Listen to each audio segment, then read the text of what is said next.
अब मैं रिक्वेस्ट करूंगा आज के chief guest former president Pakistan tax bar association, former president Lahore tax bar association Mohammad Naeem Shah sahab से कि वो डाइस पर तशरीफ लाएं और अपने ख्यालात का इजहार करें।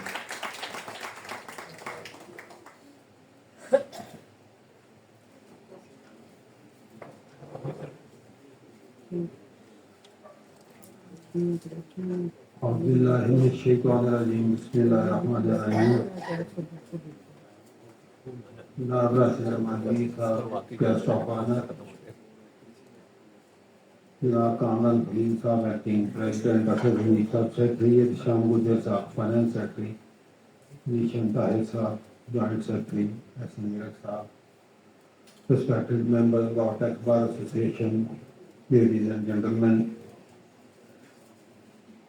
मैं अप्रिशिएट करता हूँ लाहौर टैक्स बार की इन कोशिशों को जिसके तहत ये लर्निंग प्रोग्राम जो है वो कंटिन्यू किए हुए हैं।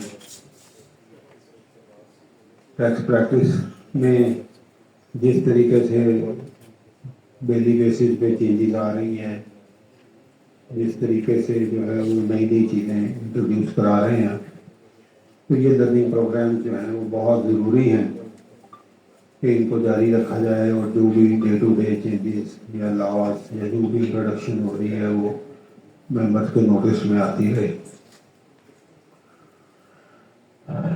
इस वक्त जो है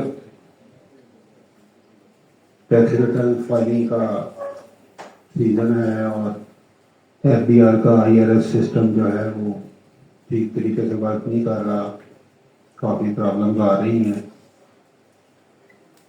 तो टैक्स बार जो है वो डेली बेसिस पे कोई ना कोई एड्रेस कर रही है, लेटर अपनी प्रॉब्लम्स जो हैं वो उन तक पहुंचा रहे हैं, क्योंकि जिस तरह सिस्टम स्लो चल रहा है ये उम्मीद नहीं की जा सकती कि टाइम के ऊपर रिटर्न फाइल हो सकें, जितना कॉम्प्लिकेटेड प्रोसेस हो चुका हुआ है। तो ये लेटर्स जो है कम अज़ कम उनको अवेयर कर रहे हैं कि जी मामला स्मूथली नहीं चल रहे और वो आपकी वजह से नहीं चल रहे, इस वजह से ये इसको एक्सटेंड करना जो है वो पड़ेगा अगर यही आपके हालात रहे 30 सितंबर तक। तो बाकी ये जितने भी प्रोग्राम हो रहे हैं पिछले कुछ दिनों से वो सारे बजट 2025 से रिलेटेड ही हैं और 2025 के बजट के बाद अब आप देखेंगे कि जो भी पुरानी प्रैक्टिसेस या प्रोसीजर्स थे वो आपको अब नज़र नहीं आएंगे, अब आपको नई नई चीज़ें नज़र आएंगी। गवर्नमेंट जो है वो बहुत ज़्यादा कॉन्शियस हो चुकी है टैक्स रेवेन्यूज़ के बारे में, इनकी जो लीकेज है टैक्स रेवेन्यू की उसके बारे में बहुत कॉन्शियस है और वो बहुत से जो है वो एक्शंस अब आपको आइंदा दिनों में मिलेंगे। आपको जो है वो एफबीआर जो पुराना एफबीआर था वो एफबीआर आपको नहीं नजर आएगा।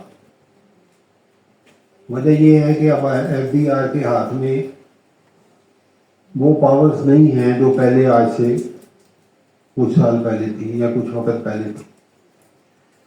गवर्नमेंट ने रियलाइज कर लिया है कि एफबीआर के पास का काम नहीं है पाकिस्तान के टैक्स सिस्टम को सही करना, इसलिए उनकी मजबूरी भी है कि इनको सामने रखें, लेकिन पावर जो है वो इनके हाथ में अब वो नहीं है जो पहले पावर्स होती है। एफबीआर को मॉनिटर कर रहा है प्राइम मिनिस्टर और प्राइम मिनिस्टर को मॉनिटर कर रहा है आईएमएफ और जो बाकी सारी चीज़ों को मॉनिटर करते हैं वो।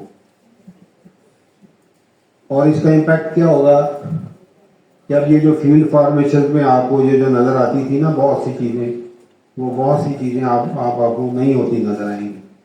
कुछ चीज़ तो शायद ऑब्जर्व आपने 30 जून 2025 को भी कर लिया होगा कि बहुत से ऑफिसर्स ये कहते थे कि हम ये करना चाहते हैं लेकिन हम नहीं कर सकते, हमारे पास कोई पावर नहीं है, हमें तो जो इंस्ट्रक्शंस आती हैं हमने उतना ही काम करना है, उससे ज़्यादा हमने नहीं करना। तो इसलिए अब जो है वो बार भी अगर ये कुछ पॉइंट आउट करती है जो भी एनोमलीज हैं तो वो फौरी तौर पर एड्रेस नहीं होती, वो अप्रूव होने के लिए जाती है कहीं, उसके बाद जाके उसका जवाब आता है। आपने देखा होगा कि पूरे पाकिस्तान में ट्रेडर्स की स्ट्राइक हुई और कुछ चीज़ें गवर्नमेंट ने प्रेशर में आके मानी, उनके आपको रिजल्ट डेट 2 महीने बाद नजर आया। फौरी तौर पे नहीं उन्होंने उसको किया, और वो भी उन्होंने लॉ में चेंज नहीं की, वो उन्होंने सर्कुलर के जरिए उसके अंदर चेंजेस की, जो कि फर्दर टाइम भी होगी। अगर वो सर्कुलर विड्रॉ हो जाएगा तो वो लॉ तो अपनी जगह मौजूद है।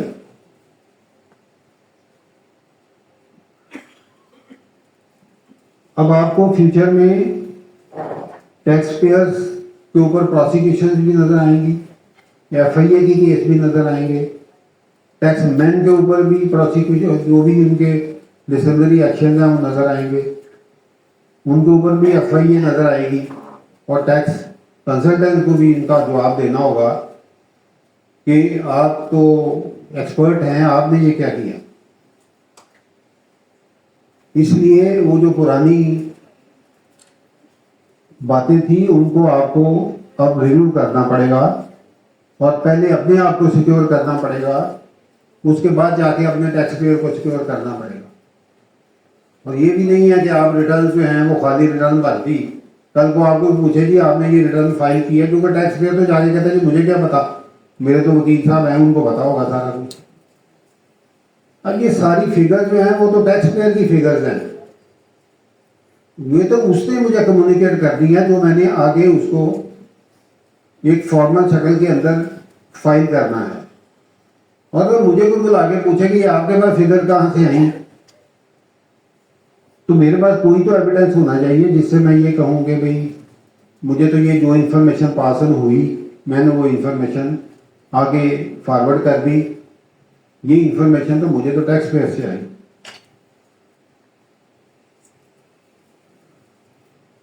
इसी तरह ही अब हर चीज जो है वो उसको इलेक्ट्रॉनिक कर दिया गया।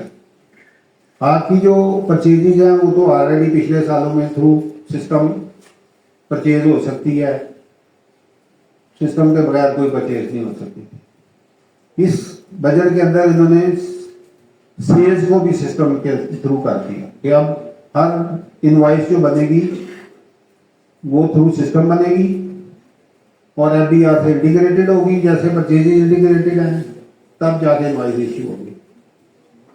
उसके बाद एक फॉर्म H1 इंट्रोड्यूस कर दिया गया, जिसके अंदर HS कोड के जरिए हर आइटम आप वहां पे मौजूद होगी, और अगर एक HS कोड की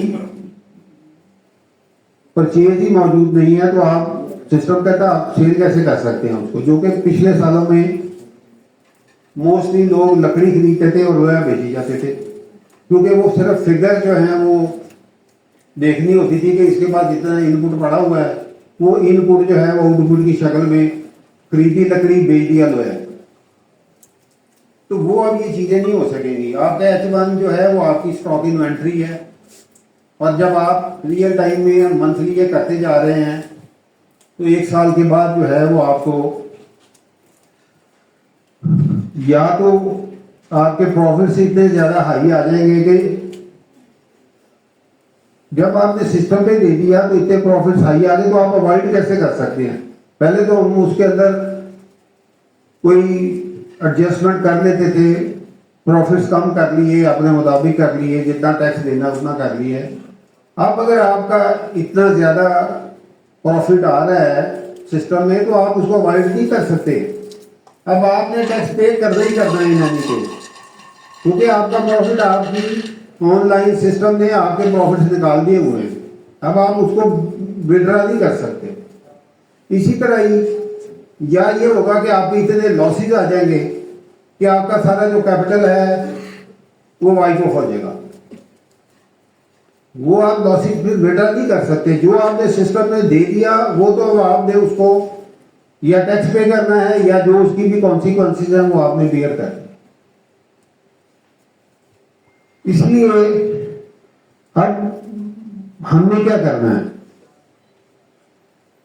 हमने ये करना है कि अब